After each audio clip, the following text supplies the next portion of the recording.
شكرا يا ربي شكرا، هديت قلبي شكرا، نورت دربي شكرا.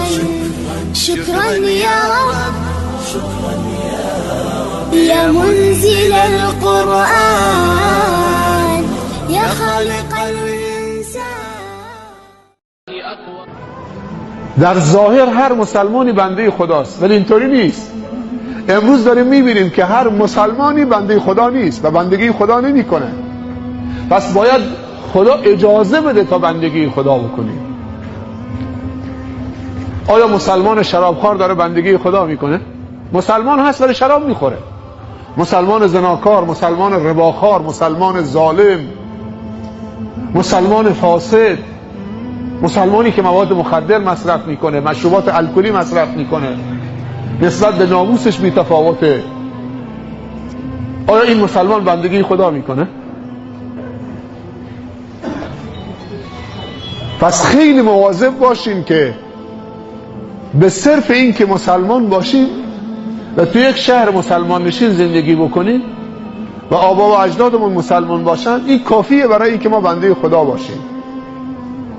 کافیست برای خاتمه به خیری. مسلمانانی که بندگی خدا نمی کنن هنگام مرگ شهادتین به دهانشون نمیاد. هرچند تو انگشتشو راست بکنید رو به قبله بگذارید که بگو اشهد ان لا اله الا الله. مسلمانی که با آیین و برنامه‌های دینی و اسلامی و خدایی مخالف بوده، مسلمانی که نامردی در آورده، شاعر میگه بر نیاید این دو کار از این دو مرد، مردی از نامرد و نامردی ز مرد. کسی که مرده کار نامردی نمیکنه، خلاف مردانگی انجام نمیده. این مردانگی نیست که تو به خدا بگی که خدایا من به کمک احتیاج دارم، میخوام دختری رو به زنی بگیرم، باباش قبول نمیکنه تا اینکه اسم تو رو بیارم، باید بگی بسم الله.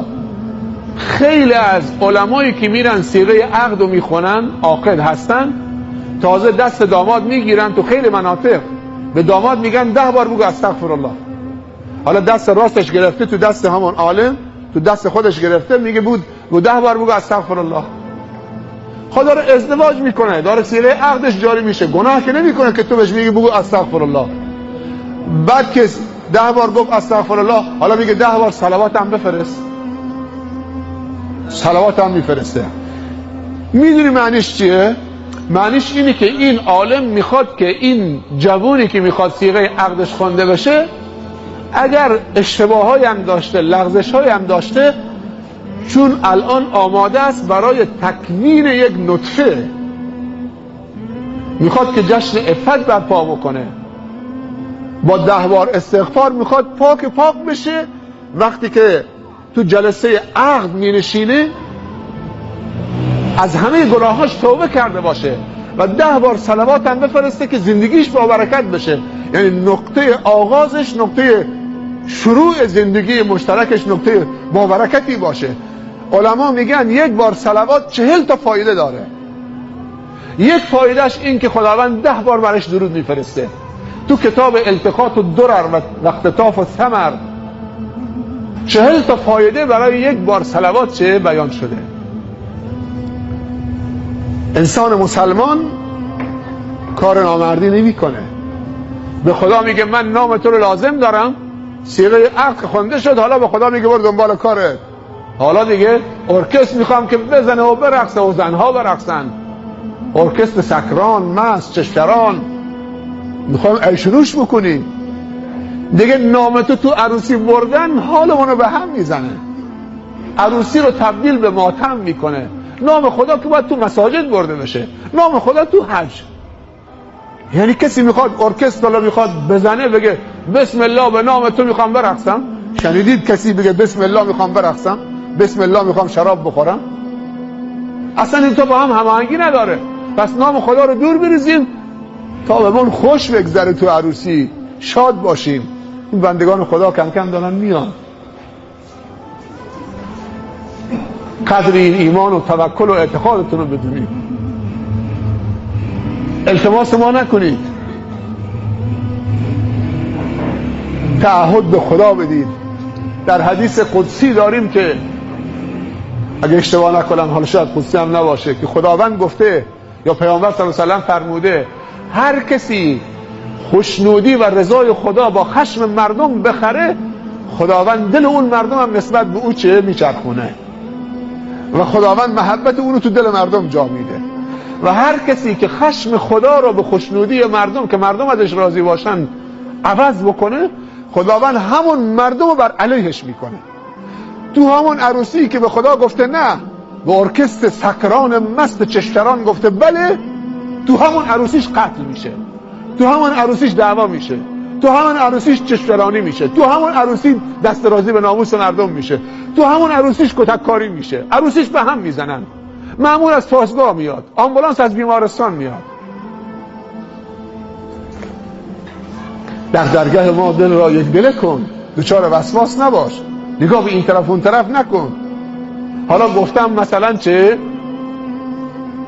برادرم ناراحت میشه، دوستم ناراحت میشه، مهمان شهرستان داریم ناراحت میشه، این دیگه چه عروسی بود؟ یه ملای آمد سخنرانی کرد، همش درباره پیغمبر میخوندن.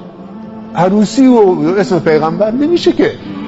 یعنی این ملا آمدن عروسی هم برام تو مسجد که ولمون نمیکنن، روز جمعه تو شب‌های رمضان ولمون نمیکنن، همه جا دنبال تو عروسی هم ول کنه ما نیستن، نمیذارن بهمون خوش بگذره.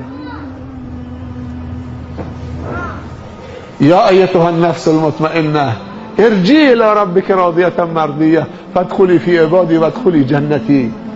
ای کسی که با طاعت خدا صاحب نفس مطمئنه و آرام شدی، قلبت آرام گرفته، روح و روانت شاد شده، استقرار پیدا کرده، سکونت پیدا کرده، الا بذکر الله تطمئن القلوب.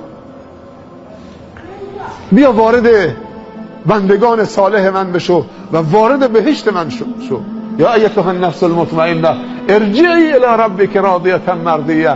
در حالی که هم خودت از خودت راضی هستید، هم تو از خدا راضی هستید و هم خدا از تو راضی و خوشنوده. اما اجازه دوم، باید از خدا اجازه بخواهیم که خدایا به من توفیق بده تا خدمتگزار خلق تو بشم. شما فکر میکنی منی که سخنرانی دارم میکنم خدمتگزار خلق خدا؟ این دو داماد امشب و همسرانشان تصمیم گرفتن که به بندگان خدا خدمت بکنن. در عروسیشون صحبت دینی، ایمانی، اخلاقی بشود، مردم استفاده بکنن. تو عروسیشون مردم دچار معصیت نشن، دچار گناه نشن، دچار بی‌اعتباری و بی‌آبرویی نشن، ناموس و شرفشون زیر سوال نره. چقدر این دامادای و همسران محترمشون و این دو تا 4 تا طایفه امشب خدمت به ما و شما کردن، از خدا التماس کردن خدایا به ما توفیق بده تا حتی تو عروسیمون خدمت به خلق تو بکنیم، بندگان تو رو به تو نزدیک بکنیم. تو عروسی ما ثبت نشه که کسی تو عروسی ما شراب خورد، تو عروسی ما نگاه به ناموس کرد، تو عروسی ما دچار معصیت شد، شخصیتش رو از دست داد، شرفش رو از دست داد، اعتبارش رو از دست داد. ما عادت کردیم تبریک به کسی میگیم که لباس نو میپوشه، ولی من از جان و دلم تبریک به این دو عزیزی میگم که هویتشون رو پیدا کردن، تو این سن سال یک اراده فولادین و آهنین داشتن. قسمت من بود که تو عروسی اینها سخنرانی بکنن، هیچ مفری نبود. در درگاه ما دل را یک دل کن، آنچه غیر از ماست آن را یله کن. یک صبح به اخلاص یا برده ما، گر کار تو بر نیامد آنگه گله کن. نیت هامون صاف بکنیم با خدا، برای خدا شرط نذاریم، برای عبادت خدا شرط نذاریم. نذر در اسلام مکروهه. به خدا نگو اگر کار منو حل کردید، مشکلمو حل کردید، من 100 رکعت نماز برات بخونم یا روزه بگیرم یا پولی صدقه بدم. چنین شرطی با خدا نکن. با شاید با خدا برخورد نکن، با باید. میتوانم، خدا یاریم کن، خدا منو میبخشه، خدا منو هدایت میده، خدا منو توفیق میده، خدا منو ایمان میده، خدا منو آبرو و عقیده میده، خدا به من خوبی میده، تقوا میده، خاتمه به خیری میده. خدایا من خواهان این برنامه‌های خوبم، خدایا به من بده. اینجاست که علما میگن در دعا کردن به انشالله نگو اگر خدا خواست یا انشالله خدا منو ببخشه. او خدایا منو ببخش.